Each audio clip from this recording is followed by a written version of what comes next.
warahmatullahi wabarakatuh. Waalaikumsalam warahmatullahi wabarakatuh.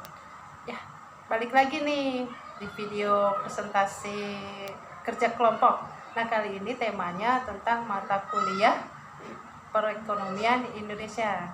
Sebelumnya kita sudah membuat video presentasi tapi di mata kuliah evaluasi kinerja. Nah, saat ini kita berkesempatan untuk membuat tugas video mata kuliah perekonomian Indonesia dengan materi.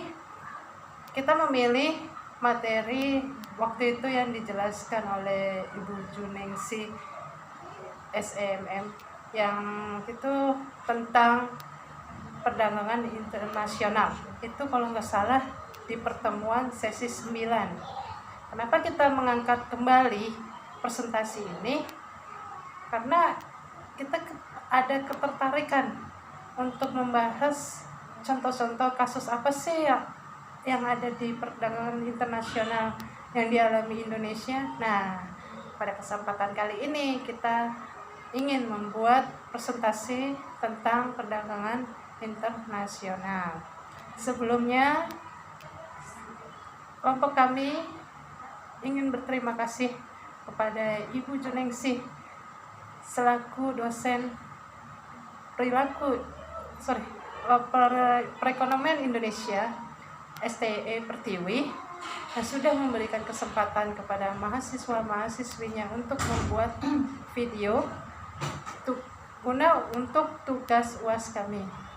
Mudah-mudahan video yang kita buat bisa bermanfaat bagi yang menonton dan bagi yang mendengarnya.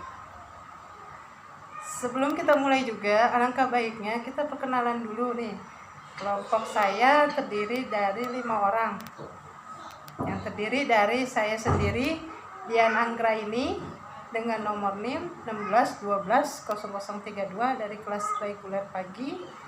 Dan ada teman saya di sebelah saya nih, Dini Sonia Febriani dengan NIM 17120106 reguler pagi dan pagi. Nama saya Jolina Monika Mendongsa dengan NIM 17120126 reguler pagi.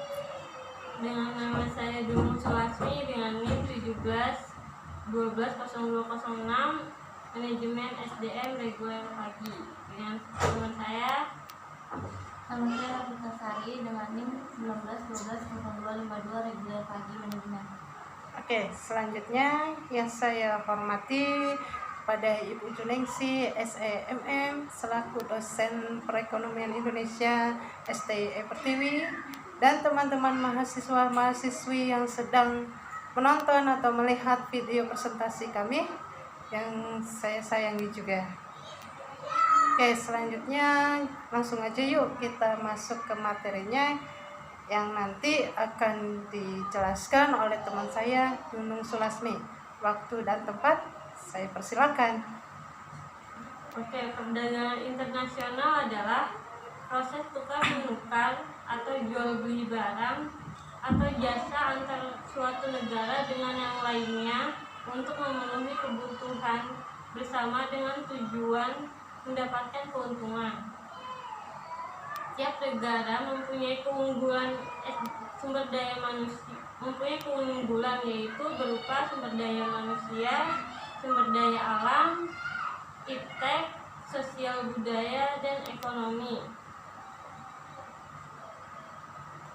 Nah, keunggulan perdagangan internasional yaitu 1. Absolut, kemampuan memproduksi barang atau jasa yang tidak dapat diproduksi negara lain karena faktor alam. Itu menurut Adam Smith. Yang kedua, menurut David Ricardo, komparatif, yaitu dapat produksi barang dan jasa dengan biaya produksi yang lebih murah dari negara lain. Nah, faktor-faktor penyebab timbulnya perdagangan internasional yaitu 1. Sumber daya alam, yang kedua sumber daya manusia, yang ketiga sosial budaya, yang keempat itu iptek. Yang kelima itu ekonomi. Nah, ekonomi itu termasuk dari upah dan biaya produksi, harga barang, dan selera konsumen.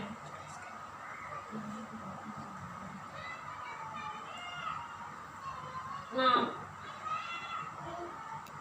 manfaat perdagangan internasional yaitu ada 4, ada 7. Nah, yang pertama, 1, memenuhi kebutuhan dalam negeri. Yang kedua, menciptakan spesialisasi produk. Yang ketiga, meningkatkan produksi, memperluas pemasaran, dan memenuhi permintaan. Yang keempat, meningkatkan hubungan persahabatan antar negara. Dan selanjutnya akan dijelaskan oleh Jelina. Dan yang kelima, mendorong kemajuan ITER menghasilkan barang kualitas bagus.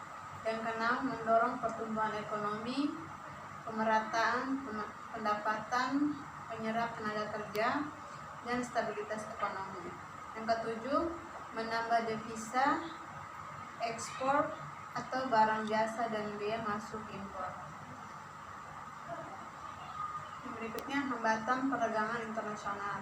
Yang pertama, harga impor lebih murah sehingga produk dalam negeri tidak laku.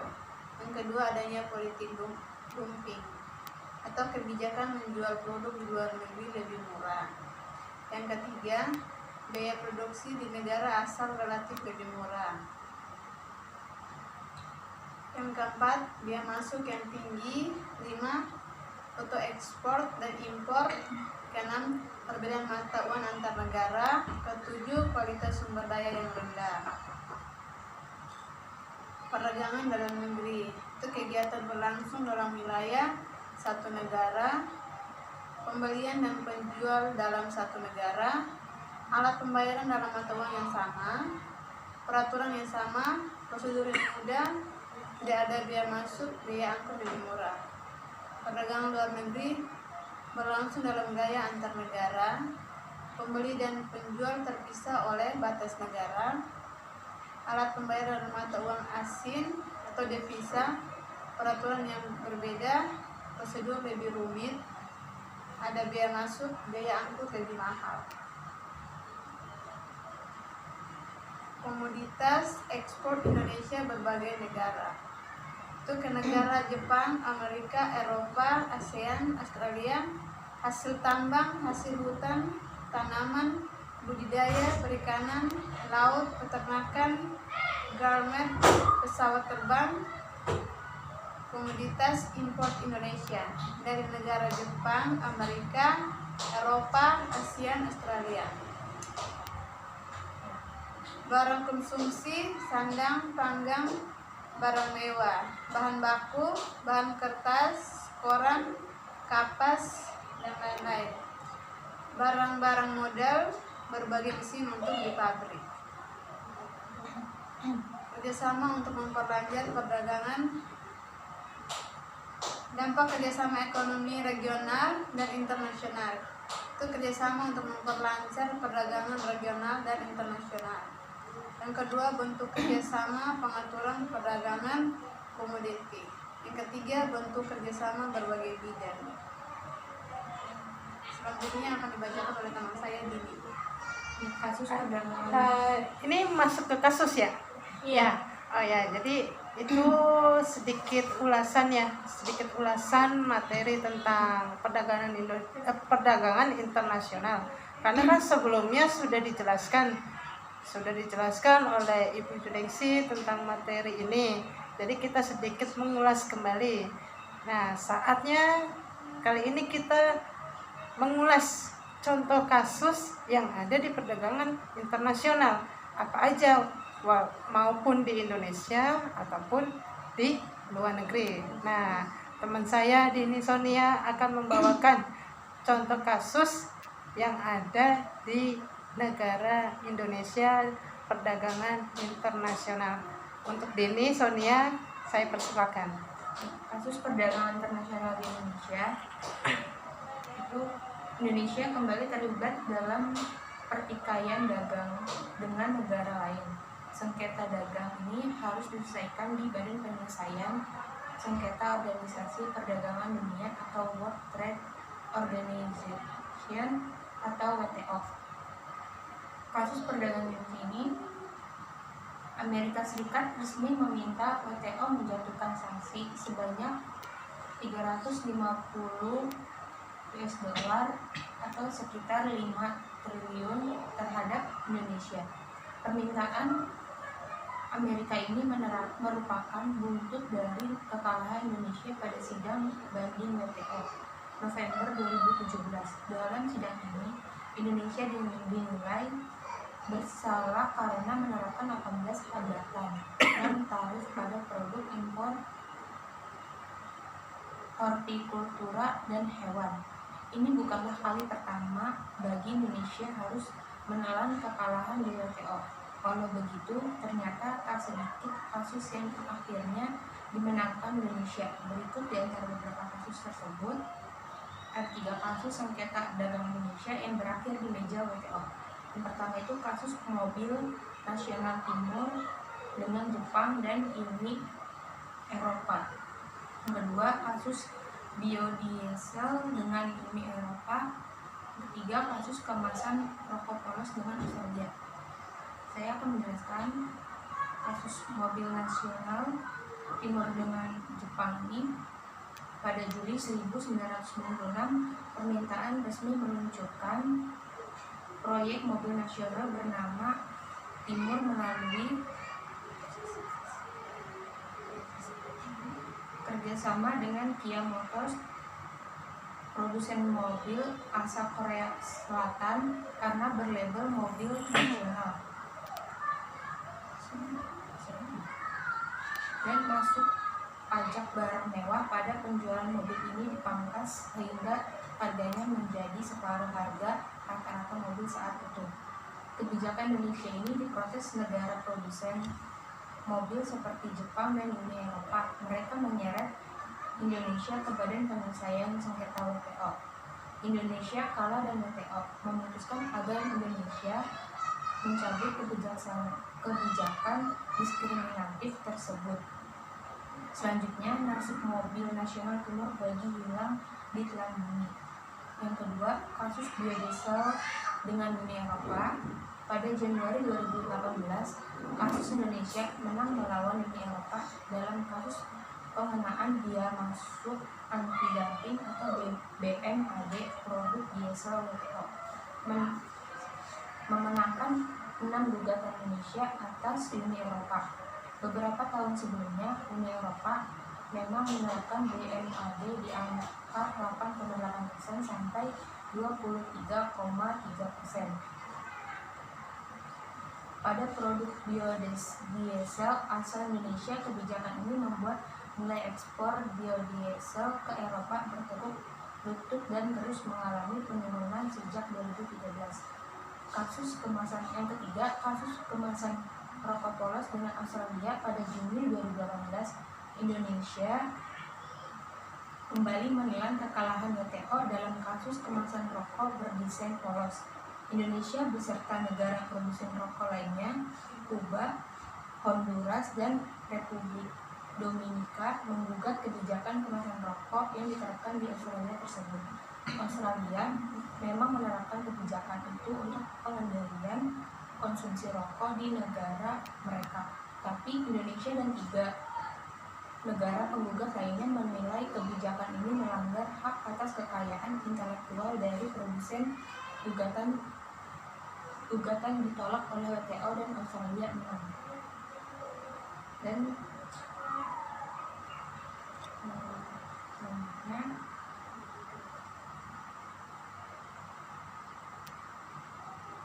sejumlah prestasi berhasil dicapai Kemendak pada 3 tahun pemerintahan Jokowi. Pada 17 Oktober 2017 di kantor KSP Gedung Binagraha, Jakarta Pusat, Menteri Perdagangan Mendak Enggar Tiasto Lukita melakukan konferensi pers mengenai capaian Kementerian Perdagangan pada 3 tahun pemerintahan Jokowi. Dijelaskan oleh Mendak Enggartiasto Lukita, ada 3 tugas utama yang menjadi mandat Presiden Jokowi dan Wapres Yusuf Kala terhadap Kementerian Perdagangan, yakni menjaga stabilitas harga pangan, revitalisasi pasar rakyat, dan meningkatkan ekspor. Mendak Enggartiasto Lukita mengatakan pada tahun 2017 Kementerian Perdagangan atau Kemendak berhasil menjaga stabilitas harga pangan menjelang dan juga pada saat Lebaran 2017 1943 Hijriah. Capaian ini tercermin dari inflasi bulan Mei 2017 sebesar 0,39% dan Juni 2017 sebesar 0,69%. Mengenai pasar rakyat, Mendak Enggartiasto Lukita mengatakan selama tahun 2015 sampai 2016 Kemendak telah membangun semenjak 391 unit pasar di lokasi prioritas kawasan terdepan dan terluar. Sementara di tahun 2017 dibangun 258 unit pasar rakyat melalui anggaran dana alokasi khusus atau DAK dan tugas pembantu atau TP. Dan selanjutnya dilanjut sama Novita. Kemendak juga mendorong gerai maritim untuk melancarkan arus distribusi barang pokok dan penting, meningkatkan barang pokok dan penting, mengurangi disparitas harga barang pokok dan barang penting antar wilayah, serta menjaga stabilitas harga dan meningkatkan perdagangan antar pulau. Dalam peningkatan ekspor, neraca perdagangan pada bulan September 2017 mengalami surplus sebesar USD 1,76 miliar yang berasal dari sektor non-migas. Nilai ekspor Indonesia di bulan September 2017 mencapai USD 14,54 miliar atau turun sebesar 4,51% dibanding ekspor bulan sebelumnya. Apabila dibandingkan dengan September 2016, ekspor Indonesia mengalami peningkatan sebesar 15,60%. Secara kumulatif nilai ekspor Indonesia per Januari hingga September 2017 mencapai USD 123,3 miliar atau meningkat 17,36% dibandingkan periode yang sama pada tahun sebelumnya. Mendak juga mengatakan untuk lebih meningkatkan ekspor, Kemendak terus menggencarkan diversifikasi pasar produk. Pencapaian diversifikasi produk dilihat dalam pelaksanaan Trade Expo Indonesia atau TEI yang baru saja usai. Perolehan transaksi TEI 2017 yang mencapai 1,27 miliar menurut Mendak Enggar menjadi momentum ekspektasi dan penguatan ekspor impor atau HS. Ya, itu sekilas contoh kasus perdagangan internasional di Indonesia. Nah, saya baru dapat nih info tentang kasus perdagangan internasional di luar negeri. Info yang saya dapatkan itu, Amerika Serikat memenangkan sengketa perdagangan otomotif dengan Cina. Wah, ini menarik nih untuk dibahas. Sebuah panel WTO menetapkan bahwa tarif yang dikenakan Cina melanggar ketentuan perdagangan internasional. Amerika Serikat memenangkan kasus di Organisasi Perdagangan Sedunia atau WTO berkenaan dengan pungutan bea oleh Cina terhadap penjualan kendaraan Amerika di negara itu senilai US dollar 5 miliar. Wah, kalau 5 miliar dolar Amerika ditukar rupiah jadi berapa itu ya? Wah, banyak sekali. Kemudian sebuah panel WTO ini hari Jumat tepatnya tanggal 23 Mei menetapkan bahwa tarif yang dikenakan Cina melanggar ketentuan perdagangan internasional. Keputusan ini datang dalam minggu yang sama saat Kejaksaan Agung Amerika mengajukan tuntutan terhadap Dimastag militer Cina yang meretas sistem komputer bisnis Amerika untuk mencuri rahasia dagang. Berarti negara Cina ini sudah termasuk negara yang sangat maju ya, karena untuk sistem komputer bisnis Amerika saja pun Cina sudah bisa diretas gitu. Maksudnya Cina bisa meretas komputer bisnis Amerika. Ini perkembangan yang kedua, semakin meningkatkan ketegangan antara dua raksasa ekonomi dunia. Panel WTO yang berbasis di Jenewa ini mengatakan Cina tidak konsisten dalam menerapkan persyaratan anti-dumping sehingga melanggar komitmen yang telah diberikannya kepada WTO. Pejabat Amerika mengatakan Cina telah menghapus pungutan bea lebih tinggi pada Desember karena sudah mengantisipasi akan dikalahkan dalam kasus di WTO ini. Pejabat mengatakan mereka tetap melanjutkan kasus ini untuk memperoleh presiden. Apa ini artinya ya? Bahwa tindakan seperti itu melanggar ketentuan perdagangan global. WTO mengizinkan negara untuk menaikkan tarif impor guna mencegah praktek subsidi dan dumping. Namun, keluhan pemerintah Amerika yang diajukan waktu itu tahun 2012 menuduh Cina secara tidak tepat memungut bea anti-dumping itu. Pemerintah Amerika berargumen bahwa penerapan bea tambahan itu merupakan balasan atas penalti yang dikenakan pemerintah Amerika terhadap ban mobil Cina. Cina mengatakan pemungutan bea tambahan terhadap impor mobil Amerika itu sesuai ketentuan hukum internasional. Cina menekankan bahwa bantuan pemerintah kepada General Motors Corps dan Chrysler pada saat krisis finansial berlangsung merupakan subsidi pemerintah yang tidak adil. Wakil Perdagangan AS Michael Frowan mengatakan keputusan WTO akan menguntungkan pekerja pabrik mobil yang berjumlah hampir banyak juga nih ya orangnya, 850 orang. Cina adalah pasar ekspor kedua terbesar. Wow, Cina sudah termasuk dua besar nih guys di pasar ekspor. Indonesia kapan ya? Ya mudah-mudahan Indonesia bisa menjadi negara-negara yang bisa bersaing dengan negara maju, terutama di perdagangan internasional ini. Ya lanjut kita bahas ke ini ya. Nah di tahun 2013 Amerika mengekspor mobil senilai US dollar 64,9 miliar dan US dollar 8,5 miliar ke Cina. Pemerintahan Obama lebih agresif dalam mengajukan kasus kepada WTO berkaitan dengan Cina dibandingkan pada pemerintahan Bush dan terus meningkatkan tekanan di sektor perdagangan lainnya. Defisit perdagangan Amerika dengan Cina merupakan yang tertinggi. Nah, itu sih beberapa ulasan yang kita cari. Coba kita bahas lagi tentang perdagangan internasional. Kasus-kasusnya ini sangat menarik sih sebenarnya buat kita bahas. Jadi menambah ilmu wawasan kita di dunia maupun dalam negeri gitu. Permasalahan apa saja yang ada di perdagangan internasional.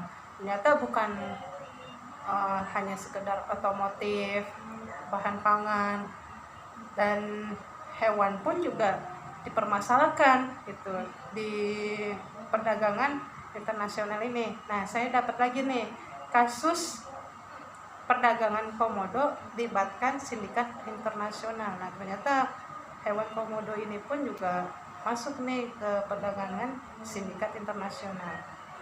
Beritanya ada apa sih? Yuk kita lihat. Di sini sih saya mendapat info ini di negara Indonesia, karena ini tepatnya di Nusa Tenggara Timur.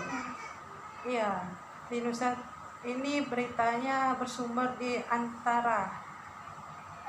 Webnya itu n.antaranews.com.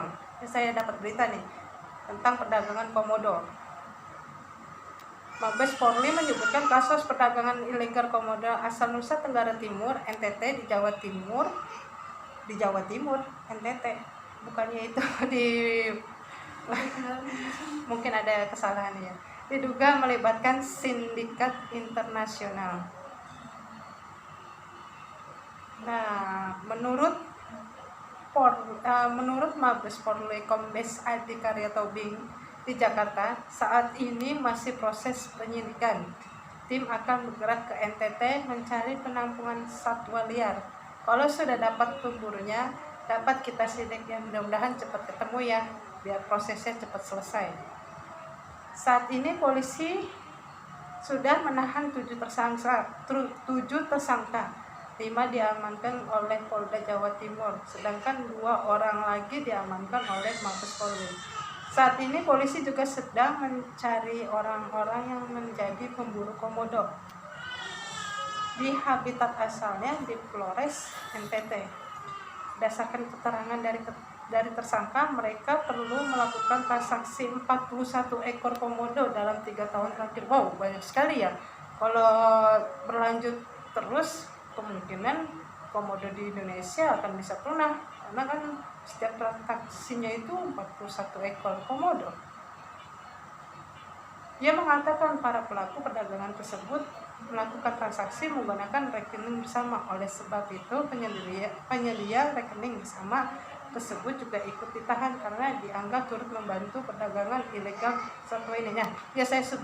Saya sama kelompok saya ini setuju, karena komodo ini termasuk hewan yang dilindungi ya benar, hewan langka yang harus dilindungi, karena kalau nggak cepat-cepat ditindak ini akan punah seperti binatang-binatang yang punah yang dahulu. Dia mengatakan pengungkapan kasus ini berawal dari patroli di dunia maya. Polisi menemukan akun di laman Facebook yang menyediakan satwa-satwa liar termasuk komodo ke luar negeri. Wow, ini sosial media jadi perantara untuk perdagangan ilegal hewan-hewan yang dilindungi. Komodo tersebut diburu lalu dibawa ke penampungan di Jawa Timur. Oh, saya salah. Ternyata memang dia ditangkap mungkin di pulau iya di TT ya, langsung dikirim kali ya ke Jawa Timur ya, benar. Menggunakan angkutan darat bayi-bayi. Oh, yang diambil ternyata bayi-bayi komodo, guys. Harga jual lebih mahal yang pasti. Mungkin ya, tapi kalau kayak gini terus, ini ekosistem komodo akan cepat punah karena yang diambil anak-anaknya. Karena kan untuk yang komodo dewasa itu pun sendiri kan dia mempunyai masa kurun waktu umur ya, kayak manusia gitu lah ya. Jadi kemungkinan besar dia ya sama lah kayak manusia gitu kan, ada antara hidup dan mati itu berdampingan kan. Sama hewan pun juga begitu, hidup dan mati itu berdampingan, karena semua yang bernyawa itu tidak akan hidup selamanya, pasti akan ada yang antara mati dan hidup. Nah, komodo tersebut diburu lalu dibawa ke penampungan Jawa Timur menggunakan angkutan darat. Oh ya, ini tadi sudah. 6 komodo yang hendak dijual itu berhasil diselamatkan dalam keadaan sehat. Ya, syukurlah ini sudah diselamatkan. Saat ini komodo tersebut berada di kandang transit di Jawa Timur. Ya, mudah-mudahan ini tersangkanya ya dikasih hukuman yang setimpal, karena ini kan termasuk merugikan negara juga ya. Ini kan melalui jalur ilegal yang nantinya itu bisa kalau terus menerus ya negara akan mengalami kerugian gitu. Nah, ini para tersangka akan dijerat dengan pasal Undang-Undang Nomor 5 Tahun 1990 tentang konservasi sumber daya alam hayati dan ekosistemnya, dengan hukuman paling lama 5 tahun penjara. Wah, ini menarik sekali sih sebenarnya kasus-kasus perdagangan internasional di dalam negeri maupun di luar negeri. Sebenarnya sih masih banyak banget ya teman-teman yang ingin kita bahas contoh kasus perdagangan internasionalnya. Tapi karena mengingat keterbatasan waktu kita untuk melakukan presentasi, jadi saya dan kelompok saya hanya mengambil beberapa dari contoh kasus yang ada di perdagangan internasional. Mudah-mudahan video yang kami sampaikan ini bisa bermanfaat bagi teman-teman semuanya maupun Bapak dan Ibu dosen yang sedang melihat atau mendengar video presentasi ini. Kurang lebihnya kami semua mohon maaf apabila ada salah-salah kata dalam pengucapan presentasi di mata kuliah perekonomian Indonesia ini.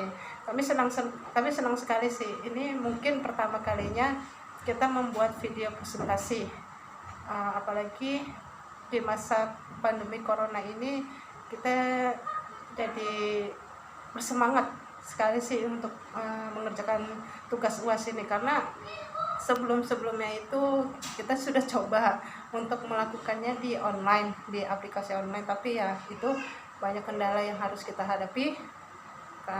Kalau kita membiarkan ini terus, yang lama akan memakan waktu. Jadi kita memutuskan nih teman-teman ya untuk berkumpul, tapi tidak menghiraukan protokol kesehatan. Kita masih memperhatikan protokol kesehatan di masa pandemi corona ini. Sebelum presentasi tadi kita tetap cuci tangan. Kalau untuk yang lainnya insya Allah semuanya bisa terjaga. Kurang lebihnya saya dan kelompok saya mohon maaf. Sebelumnya terima kasih kepada Ibu Juningsih yang sudah memberikan kepada kami semua untuk mempresentasikan hasil tugas ujian akhir semester ini di mata kuliah perekonomian Indonesia. Kami semua, saya dan kelompok saya pamit. Terima kasih yang sudah menonton atau mendengar video kami ini. Wassalamualaikum warahmatullahi wabarakatuh.